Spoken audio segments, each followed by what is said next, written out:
Which one is better? An ironclad lease where all the terms are outlined and in the landlord's favor, or proactive management?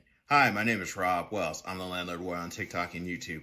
Please feel free to like, share, and subscribe to our videos. Now, I just got this question from a landlord. They were asking for an ironclad lease. The situation was this owner had gone through a pretty extensive eviction process with this tenant, multiple problems, non-payment of rent for several months, habitability, repair issues, etc. here. This landlord was asking me, hey Rob, is there an ironclad lease out there? Okay.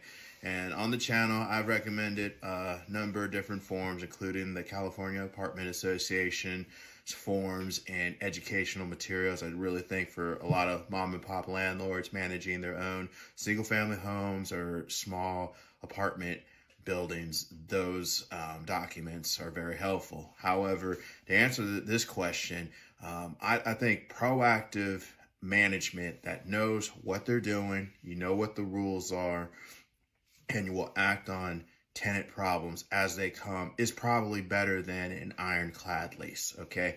The lease is only as good as how a landlord enforces the lease, okay?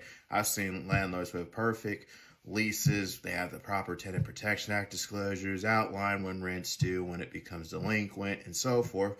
But the landlord, for whatever it's worth, just doesn't want to pursue a non-payment or rent eviction. Yeah, I don't want to serve the 3-day notice, that type of deal.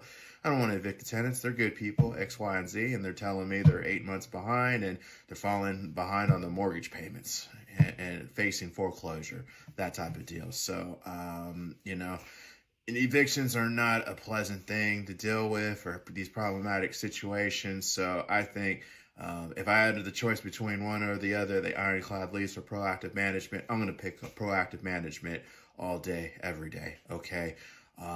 Just you with these types of problems, you got to act fast. Okay. Because that mitigates the pain. And so forth, and anything that compounds the problem, extending for any extended time ends up costing a landlord a lot of money, generally speaking. So those are my thoughts. Landlords, if you're facing a tenant problem and you don't know what to do and you're in the Northern California area and you need some help, feel free to reach out. We might be able to help out. Put your comments, questions down below. I'll try to answer them to the best of my ability. Until next time, folks, I'll talk to you then. Thanks.